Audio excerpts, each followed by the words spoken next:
Alright, as promised from a few days ago that I was going to do a full review of Rosendo Matu number 7. Well, today that's what I have in this video. I'm going to do a full review of this one, but also let you know my top 5 Rosendo Matu fragrances. This one's up there. It's really close to the top, but you'll find out all about Rosendo Matu number 7, which just launched, coming right up.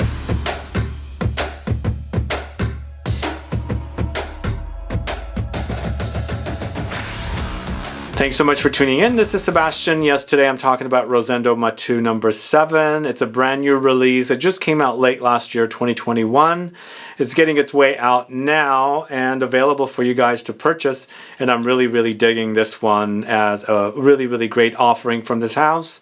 It features 3 great notes and star notes, you know, patchouli, oud, vanilla. Some of the best notes in perfumes, and they're working really beautifully here in this particular fragrance. So you'll find out all about number 7 from Rosendo Matu. Plus, I'm going to do a ranked list, a top 5 of my favorite fragrances from Rosendo Matu. Before I get to the fragrances though, if this is your first time tuning in and you still haven't subscribed, please click the subscribe button. Also click the bell so that you'll be notified for future videos and giveaways. So how many of you know about Rosendo Matu fragrances? It's a Spanish house. I first discovered them 2019 and I immediately fell in love with number 5. Such a great offering from this house. One of the smoothest, most beautiful, very sensual amber, but they call it sensual musk in here, which is one of the notes, and I think I definitely agree. It's such a smooth wear. If you like amber fragrances and you want all the harsh notes taken out, strained through the strainer, and giving to you one of the purest amber experiences, that's what this fragrance is all about. But there's a few others here that are also great from this collection. Of course, number 7 is really great. Number 4 is great. Number 1 is great, and a few others. I'll let you know all about them, but let's talk about number 7 first. This is from the house of Rosendo Matu, named after the perfumer. Has been around and making fragrances for a long time. I have another video on the channel that goes into a little detail of some of the previous credits for Rosendo Matu, the perfumer. But this is a 2021 launch. Eau De Parfum concentration. The perfumer is Rosendo Matu. I would call this an amber woody fragrance, and a price size 100 ml for $225. So it's got, as I mentioned, patchouli, oud, and vanilla, but there's more stuff happening in here. But the main notes for this particular fragrance are Thai oud, Laos oud, vanilla, patchouli, benzoin, jasmine, spices, and I think I'm getting some rose in here as well. But it's not a rose oud combo. It's also very light. So rose is really faint in there, very lightly under there. You might pick up hints or you know, something rosy in there, but the fragrance is not about the rose. The fragrance is mostly about the patchouli and how it works with the 2 kinds of oud in here. It is, to me, a very woody experience, and even though there's vanilla in here, I think we've got the patchouli, we've got the 2 kinds of oud. It kind of tones down the vanilla qualities of the vanilla. You know, I think it kind of makes it for a sweet experience, but a woody sweetness and not necessarily sugary sweet. So the vanilla is there, it complements and adds the sweetness to the fragrance, but as I said, with all the woods in there, with the patchouli and the 2 kinds of oud, it tones down the sweetness. But you know, we've got some ambery touches in here as well. We've got benzoin featured in here.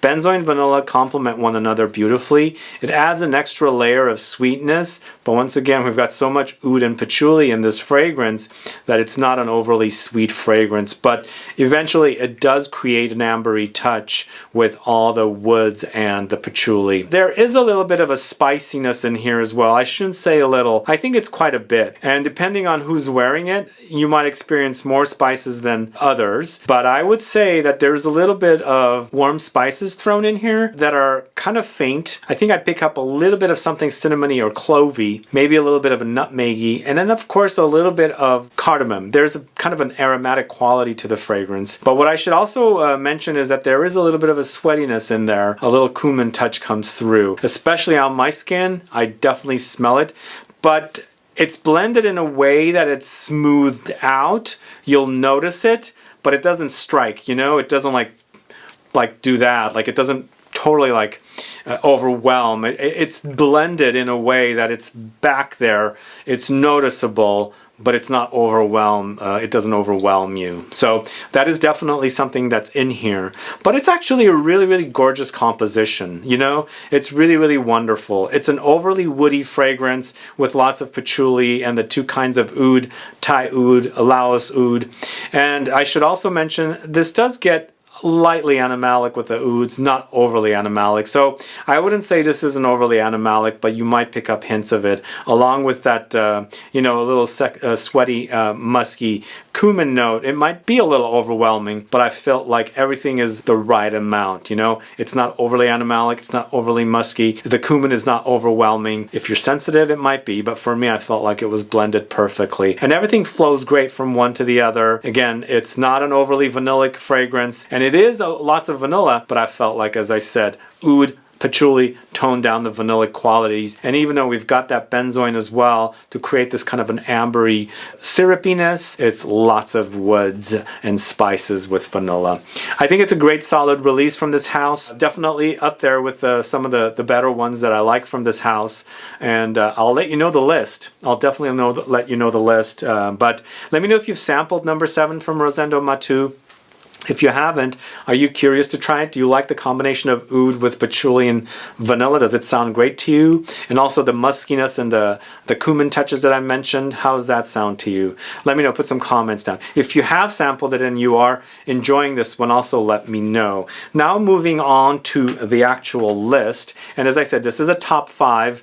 So some of the fragrances that I've spoken about in previous videos might not be on this list because there are new fragrances now. So we're starting the list with number 6. This is Rosendo Matu number 6, which is Jasmine, Sandalwood, and Oriental Musk, according to what they have credited for the main notes. And the way the fragrances work with this house is they'll have the number, and under there's 3 notes listed, and that's basically what the fragrance is all about. So kind of highlighting the star notes, which I like in fragrances because I'm all about notes. And I mean, I like notes, and I sometimes don't like some notes as much as other notes. So knowing what the fragrance is about with these fragrances makes for a great, you know, way for me to figure out what the fragrance is all about. So this one's all about jasmine and lots of it, with sandalwood and also this musk, and they're calling it Oriental Musk. Most likely there's warm notes, ambery notes, and things like that with this one. But according to the notes, the full-on notes, it's lots of sandalwood, lots of jasmine sambac with white musk, amber, and vanilla. So yes, it's very, very floral and woody, but you have the warm vanillic and ambery touches, and then the musk. So eventually it becomes a warm, spicy, musky experience with that, you know, really a prominent jasmine note, and also the dry down with the sandalwood. So I've put this one, number 6, at number 5. This might be your number 1, but this is how I'm starting the ranking. Moving on to my number 4, and my number 4 is my number 1. Well, I should say no. Number 4 is number 1. My number 4 is number 1. Very, very confusing. So this used to be my number 2 when I only had a few of the fragrances from this house. I had number 5 and number 1. This is a really, really great freshie. And also very, very cozy, because this particular one, number 1, features bergamot, tea leaf, sandalwood. So sandalwood comes back, but now we've had the addition of bergamot and tea leaf. And whenever I see tea in fragrances, I immediately think it's going to be cozy. I find tea fragrances to be very, very relaxing, calming, cozy, comforting. So we've also got the bergamot, which is one of the most prominent notes that's used in perfumery as a top note. It's a citrus, obviously, that starts off in the top, and so it's a great freshie. It's lots of juicy bergamot with that kind of calming tea leaf note, and of course the creamy sandalwood note. But according to the full-on notes here, we've got loads of bergamot, orange blossom, tea leaf, lavender, neroli, white musk, sandalwood, iris. It does get a little powdery and it does get musky, but it's got lots of aromatic touches along with citrus florals of neroli and orange blossom. It's really, really great freshie. I really love this one. It's very, very calming, as I said, relaxing, and sometimes when it's hot outside,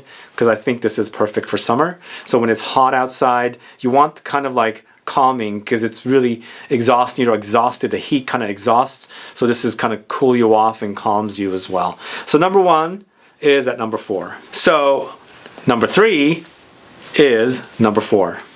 Have you guys tried number 4? This is the first time I'm talking about this one. This is really good. Another oud fragrance, but this one is saffron, oud, and vanilla. You know, vanilla, it happens to be one of my favorite notes if you haven't already heard. I speak about vanilla all the time. Vanilla is such a great base note. It's really, really a great base note. But this one has this kind of aromatic spiciness with saffron. It does get lightly leathery with this one as well. But it's got lots of oud once again. They're completely different from, it's completely different from number 7. They're totally different, whereas the number 7 has that patchouli and it's very, very strong, and it's got 2 kinds of oud. This one's one oud and of course the saffron, and then of course the vanilla. It's a great oudy fragrance, but sweet, warm, and ambery as well. So it's saffron, oud, vanilla, Guaiac wood, Vetiver, Tonka, Labdanum, Benzoin, Sandalwood, and Nutmeg. Yummy fragrance, really is a great fragrance. It's pretty close with number 7, but I prefer number 7 just a little more because it's got that patchouli in there. But this is in the end, it's kind of an aromatic, spicy start, lightly leathery with that saffron note. Eventually it settles to an amber, woody experience, kind of syrupy, kind of gooey, but very woody in the base notes. It's a great oud fragrance. I think it's really great. Both of the ouds from this house in this collection are really, really wonderful oud fragrances. So, number 3 is number 4 from Rosendo Matu. And number 2 is number 7, the new one that's launched. Really a great offering. I really love wearing this one. You know, I love that combination of the patchouli with the ouds, and then of course the vanilla. And as I said, the vanilla, including the benzoin, the resin, the sweet vanillic resin, which the combination of the benzoin and amber, the vanilla creates the ambery touches. It's actually toned down because we've got so much oud and patchouli here. You've got vanillic sweet touches, but it's a woody, earthy kind of vanillic sweet touches. But really, really wonderful offering. Number 7 is number 2, and you guessed my number 1. This is just one of the most precious fragrances. Number 5 from Rosendo Matu. Top-notch release. As I said, it's such a refined amber. Sometimes ambers can be rough. You know, sometimes it's not blended smoothly. This is extremely smooth, extremely smooth. When I first smelled this, summer of 2019, although I had smelled it before, but I really fell in love with it in the summer of 2019, I was like, wow, I can smell the refinement. And it was actually a hot, humid day when I smelled it, so it came alive on me. It's also blended smoothly with great longevity, but it's not overwhelming. It's not going to turn you off because it's got the sweetness and things like that. But this, according to their notes, it's floral, amber, sensual musk. So there's flowers, there's amber, and sensual musk. So it is very, very sensual and musky. Yes, it is. It's also floral and definitely also very, very ambery with musk, amber, vanilla, exotic flowers, spices, saffron, strawberries, lily of the valley. Such a gorgeous release. I think it's one of the best fragrances I've put my nose on, and I love wearing it, and it still is my number 1. But you know, number 7 is really, really great. It's a great offering. When you take some of the most important notes in fragrances like oud, patchouli, and vanilla and combine it together to create this really intoxicating smell, I think they've done a wonderful job combining those 3 notes together. Anyway, those are my thoughts on the Rosendo Matu fragrances. My review for number 7 plus my top 5, my current top 5 fragrances from Rosendo Matu. Anyway, guys, thanks so much for watching today's video. Are you familiar with this house? Do you know the fragrances from this house? Let me know. Put some comments down. There was a discount code that Lucky Scent had set up for me, 10 Jara. It's still active, which I have a link in the info box as well. You can go check that out. But I highly recommend you check out this house. Very underrated niche house, Rosendo Matu. And I think this list of top 5 are my favorites, exactly in that order. So if you like some of the fragrances I like, I think you're going to really enjoy some of the fragrances from this house. And I don't really speak too much about houses or brands from Spain. This is definitely one of the more important niche houses from Spain. Anyway, guys, appreciate you tuning in. As I said, if you have any questions or comments, please list below. If you know the fragrances from Rosendo Matu, how would you rank this list as well? Let me know. Put a comment down so I can find out. Other than that, please like this video. Please share it. Follow me on Instagram and Facebook. And I'll be back with more videos very soon. Have a good one. Goodbye.